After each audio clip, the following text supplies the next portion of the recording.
안녕하세요. 여러분들의 취업, 진로, 인생, 창업 고민까지 한 방에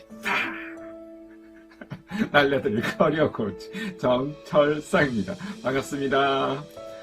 저는 인생을 처음 사는 인생 초보분들에게 인생이라고 부르는데요. 그 중에서도 창업을 꿈꾸는 분들이 계시겠죠. 그분들은 사업이나 창업을 처음 시작하려고 하니까 창민이라고 불러야 할까요? 오늘은 그런 분들을 위해서 도움되는 이야기로 구성해봤습니다. 사실상 한 번도 사업계획서를 작성해보지 못한 분들도 많이 계실 건데요. 이번 영상을 통해 사업계획서 작성에서부터 비즈니스 모델과 사업 설계 방법에 이르기까지 자세히 알려드리도록 하겠습니다. 창업뿐만 아니라 취업을 준비하시는 분들에게도 도움될 테니까 끝까지 시청하시길 권합니다. 그럼 오늘의 창업 특강 한번 들어가 볼까요? 고고고! 자, 여기에서 이제 사업계획서를 들어가는데 중요한 것 중에 하나가 비즈니스 모델이에요. 이 안에 비즈니스 모델이 제대로 탄실하게 담겨 있느냐, 이게 중요한 부분이거든요. 새로운 비즈니스의 모델이라는 그 박성준 강사님이 했던 내용이 괜찮았어요. 그걸 살짝 한번 인용을 해봅니다. 여기에서 첫 번째로 비즈니스 모델을 내세웠던 분이 화가여서 저도 의외였어요.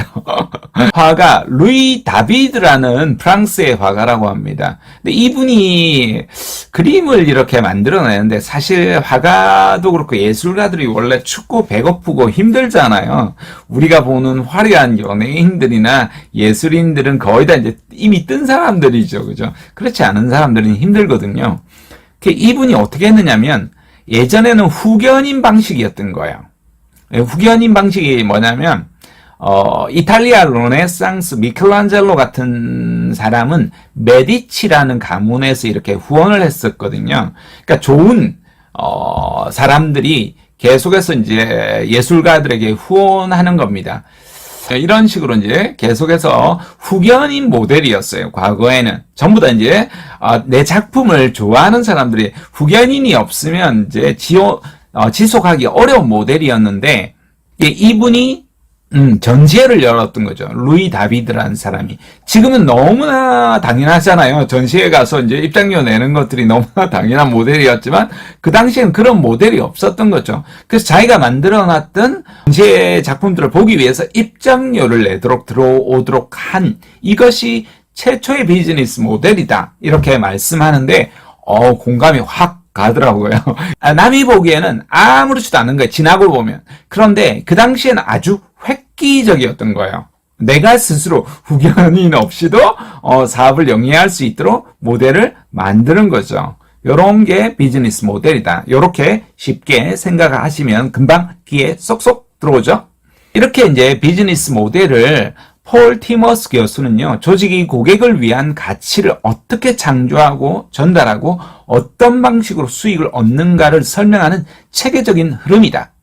상품이나 서비스나 정보의 흐름 등을 엮어내는 사고의 틀이고, 이러한 사고의 틀에는 사업을 영위하는 광범위한 이해 담당자들의 역할과 잠재적 이익, 가능성, 매출 원천 등이 녹아 있다. 이렇게 이야기합니다. 자, 현재 이제 운영이 되고 있는 사업을 보면서 비즈니스 모델을 보겠습니다. 펠로톤이라는 기업이 있습니다. 상식과 기존 모델을 파괴하면서 지속적으로 진화하는 기업인데요. 그것을 종속 제품 가격 전략이라고 합니다. 이게 본체와 부속품 모두가 이제 갖춰야 되는 제품의 기능을 사용할 수 있을 때 본체 가격은 낮게 책정하고 소비자의 구매를 유도한 후에 부속품의 가격은 높게 책정해서 이윤을 창출하는 전략을 종속제품 가격 전략이라고 합니다. 여러분은 이런 거 잘 모르시겠지만 예전에 필름 카메라가 있었거든요. 그래서 카메라 가격은 적게 하지만 필름은 무조건 써야 되니까 여기에서 마진율이 아주 높았었던 거죠. 또 요즘으로 보면 여러분 어떻습니까? 프린터기를 사면 프린트기는 저렴하게 파는데 잉크값이 이제 높은 거죠. 나중에 보면 잉크는 계속 갈아야 되니까 어쩔 수 없이 무조건 써야 되는 이런 식으로 종속 제품 가격 전략이라고 합니다. 또 한편으로 보면 본체 가격은 그렇게 해서 높게 하고 부속품 가격은 또 낮게 책정하는 방식이 있습니다. 이런 것들을 애플 같은 경우에 이렇게 이용을 하는데요. 이제 거꾸로 하는 거죠. 반대로. 이런 형태로 하는 모델도 있습니다. 뭐 애플은 여러분 아시겠죠? 삼성이나 애플이 가격은 엄청 비싸잖아요. 그 안에 이제 부속품들은 오히려 쉽게, 물론 사실은 비싸요. 비싼데 아주 간단하게 쓸 수 있도록 해놓은 전략이다. 이렇게 하고 넘어가겠습니다. 그 중에 이제 펠로톤이라는 기업이 있습니다. 피트니스 업체예요. 뭐 최근 코로나 사태 때문에도 엄청나게 폭발적으로 성장한 기업이긴 한데요. 원래도 있었던 기업이에요. 피트니스를 이제 개인적으로 이제 코칭해주는 모델을 온라인 기술을 이용해가지고 성장해 나간 기업이죠. 그 다음에 여기는 아웃컴 헬스라는 기업인데요. 시스템 가입자들이 이제 환자 방문을 하면 대기실에 이제 전용 태블릿 PC에 자신의 문진표를 이렇게 작성하도록 해줘요. 그러면 의사가 확인한 이후에 3차원 인체 내부도를 화면을 통해서 상담을 하고 처방하고 복용약에 대한 주의사항을 또 태블릿 PC로 환자가 확인할 수가 있고 시스템 사용료를 병원이 하고 환자 모두가 이제 무료로 할 수 있도록 이렇게 제공하는 거예요. 그러니까 그래서 환자들도 좋고, 그죠? 기업도 좋은 이런 방식으로 볼 수 있습니다. 그 다음에 알파벳이라는 기업. 여러분, 알파벳이 어디입니까? 구글의 지주회사예요. 그러니까 구글의 본사라고 보셔야 됩니다. 여기에서 이제 골드만삭스에서 이제 투자를 받고, 했다라는 거예요. 이 아웃컴 헬스가. 이 두 군데 투자도 받고, 무상 시스템을 제공을 하고, 이제 빅데이터라고 하잖아요. 환자 데이터가 이렇게 누적이 되니까 이 데이터를 가지고 다시 다른 의료기관이나 에서 신상 비공개로 해서 판매를 한다거나 이렇게 비용을 지불을 하도록 요구하거나 한다라는 겁니다. 그렇게 해서 5조 원대 기업이 됐다라고 하니까 놀랍죠. 자, 이렇게 기존 비즈니스 모델을 파괴해서 성공한 기업들, 여러분이 알만한 우버나 에어비앤비나 애플의 아이튠즈나 넷플릭스 이런 것들을 들 수 있습니다.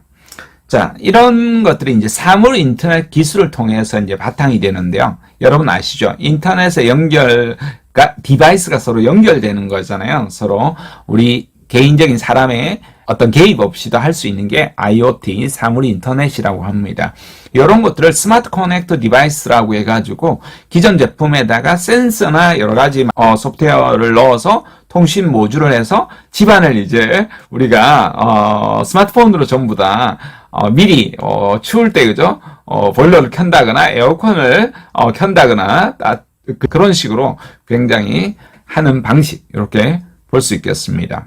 자, 플랫폼 비즈니스도 하나의 이제 비즈니스 모델인데요. 이제는 너무나 쉽게 되어 있어서 플랫폼 비즈니스가 뭔지 금방 직관적으로 알고 계시죠. 이런 기업들이 뭐 트위터, 페이스북, 신용카드, 각 온라인 사이트들 뭐 여러 개가 있습니다. 전통적 비즈니스 모델은 그냥 상품을 팔고 만드는 게 비즈니스였다면 지금의 플랫폼 비즈니스는 굉장히 장기적인 수익 모델을 만드는 거예요. 기업 생태계를 만들고 그 속에서 비즈니스가 일어나게 만드는 거예요. 최근에 뭐 여러 가지가 있겠지만 저는 본 당근마켓이 되게 신기하더라고요. 굉장히 많은 사람들이 이제 이용을 한다라는 것은 장기적으로 이제 수익이 일어날 수 있다라는 거죠. 카카오톡도 처음에는 그렇게 했었거든요. 지금 벌써 대기업이 되었잖아요. 이런 게 이제 플랫폼 비즈니스 모델의 특징이다. 이렇게 볼 수 있습니다.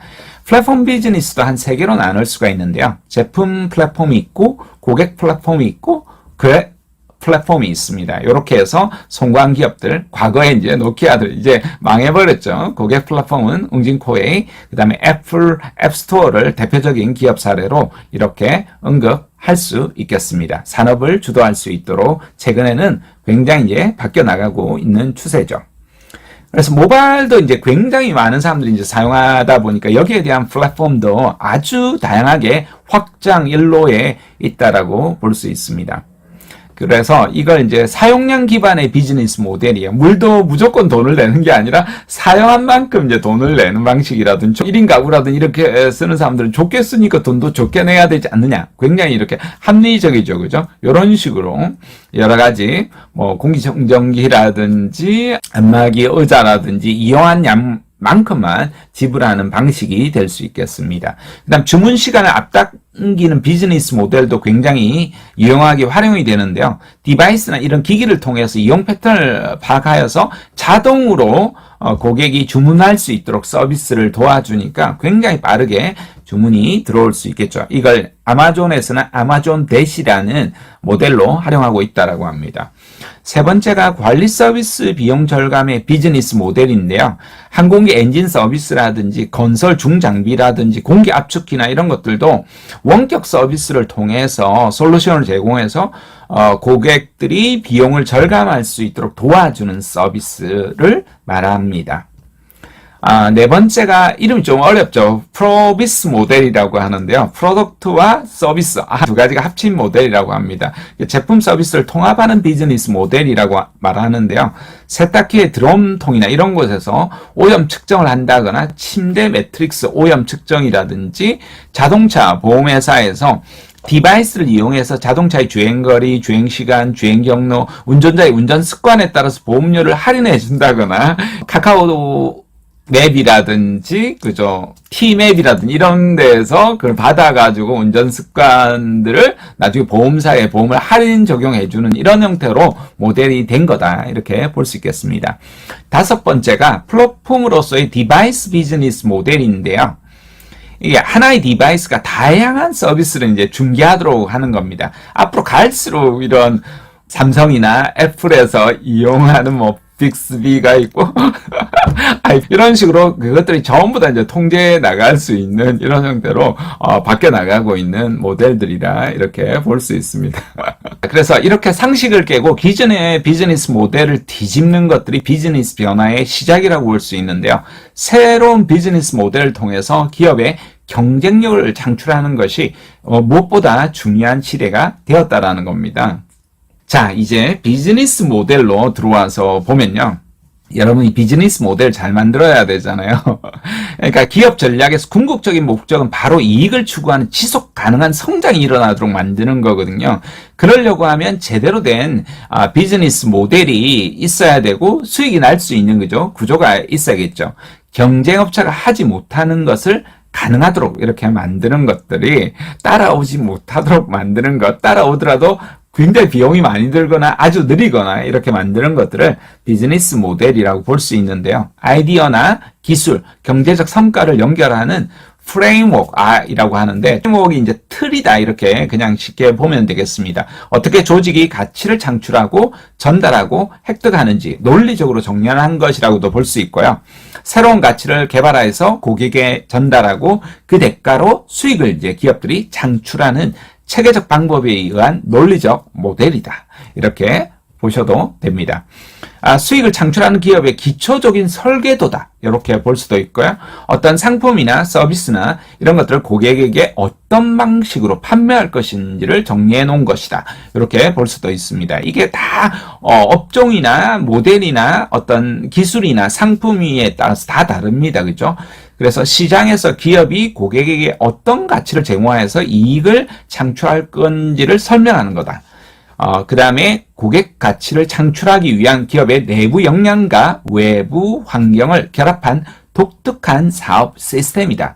이렇게 또 볼 수 있겠습니다. 자, 왜 이런 비즈니스 모델이 필요하느냐면요. 사업 관점에서 아이디어와 상품을 통해 반복적이고 지속 가능하게 가치의 선순환 고리를 만들어내는 것이 중요하기 때문입니다. 비즈니스를 전개하는 과정에서 이해관계자의 커뮤니케이션 수단이 또 되기도 하기 때문인데요. 1차 정의를 거친 후에 지속적으로 시장으로부터의 교훈을 통해서 검증받고 모델이 이제 계속해서 수정, 보완, 업그레이드가 가능해야겠죠. 자, 어떤 가치를 비즈니스 모델을 통해서 창출할 것인지, 어떤 방식으로 전달할 것인지, 어떻게 수익을 낼 것인지, 창업자라면 반드시 고민해야 되고, 여러분이 기획을 하시거나 한다 하더라도, 조직 내에서도 고민하셔야 되고, 개인으로서도 여러분이 당연히 고심하셔야겠죠. 내가 어떤 가치를 창출할 건지, 어떻게 전달하고, 어떻게 내가 대가를 받을 것인지, 이렇게 볼 수 있겠습니다. 그래서 요걸 이제 사업 계획서, 비즈니스 모델, 요렇게 조금 구분할 수 있는데요. 사업계획서는 아무래도 조금 더 상세한 문서라고 볼 수 있고 비즈니스 목적에서부터 계획까지 포함된 거라고 보면 비즈니스 모델은 압축적으로 상세한 어떻게 이게 수익을 창출하기 위한 구체적인 방법이 서술되어 있는 파트다. 이렇게 구분을 하시면 좋겠습니다. 예, 요거를 이제 5W1H 이렇게도 많이 이야기하는데요. 누구인가? 그러니까 고객이 누구인가? 어떤 고객들을 대상으로 우리가 사업을 할 것인가? 이런 걸 딱 고민을 해야 되고요.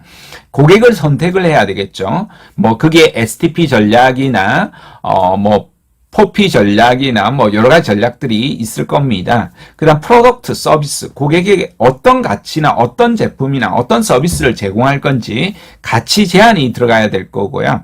프로모션, 사업을 시작하기에 적합한 시기, 언제, 어느 때, 어떻게 촉진시켜 나갈 건지. 플레이스, 어떻게 유통을 해 나갈 건지, 그죠? 어떤 유통 전략을 거칠 건지. 프라이스, 어떤 가격, 이걸 책정할 건지, 그죠? 그 다음에 고정 비용이나 변동 비용은 어떻게 바뀌어 나갈 것인지. 코 컴피턴스가 핵심 역량이거든요. 경쟁사가 우리를 모방하지 못하도록 만드는 차별화 전략이나 핵심 부분은 무엇인지, 이런 것들을 담아내는 아주 중요한 질문들이라고 볼 수 있겠습니다. 자, 이렇게 해서 비즈니스 모델 프레임워크를 볼 수가 있는데요. 어떤 고객들을 사업할 건지, 경쟁사가 왜 모방을 못할 건지, 어떤 가치를 창출할 건지 하면서 딱 중간에 우리 사업만의 차별화된 원천이 뭔지, 이게 확고하다라면 여러분 분명히 사업에서 성공해 나갈 수가 있고, 만약 그렇다면 바로 창업도 도전해 볼 수 있겠죠. 자, 이렇게 해서 요것을 다시 누구인지, 우리 고객이 누구인지, 그죠? 고객에 대한 구분에 대한 부분, 그 다음 세그먼트를 하고 니치 마켓을 만들고 로컬 마켓, 각 개인의 시장들까지 이렇게 고객 분석하는 부분을 볼 수가 있습니다. 그 다음에 이게 value proposition 가치 위치가 어디에 있는지, 비싸더라도 왜 이런 우수한 품질을 쓸 수 있는지, 우수한 품질을 원하는 고객은 누가 있는지 이렇게 볼 수 있습니다. 이렇게 해서 전략적으로 성공한 기업들을 사우스웨스트 에어라인, 사우스웨스트 항공이라고 하잖아요. 여기를 또 우수 사례로 볼 수 있습니다. 그 다음에 말씀드린 5W1H에 대한 전략들을 다시 한번 언급을 했고요. 요걸 하나하나 이제 비즈니스 모델을 어떻게 스토리해 나갈 건지, 그 다음에 비즈니스 모델 디자인을 다시 우리가 했던 것들을 5가지를 가지고 하나씩 목표 고객 선정하고 가치 제한을 하고 활동 체계들을 만들고 수익, 비용 구조는 어떻게 만들어 나갈 것인지 하나하나 이렇게 구성해 나갈 필요가 있겠습니다. 여러분 취업도 창업도 인생도 성공적으로 행복하게 삶 누려 나가시길 응원해 나가겠습니다. 지금까지 커리어 코치 정철상이었습니다. 감사합니다.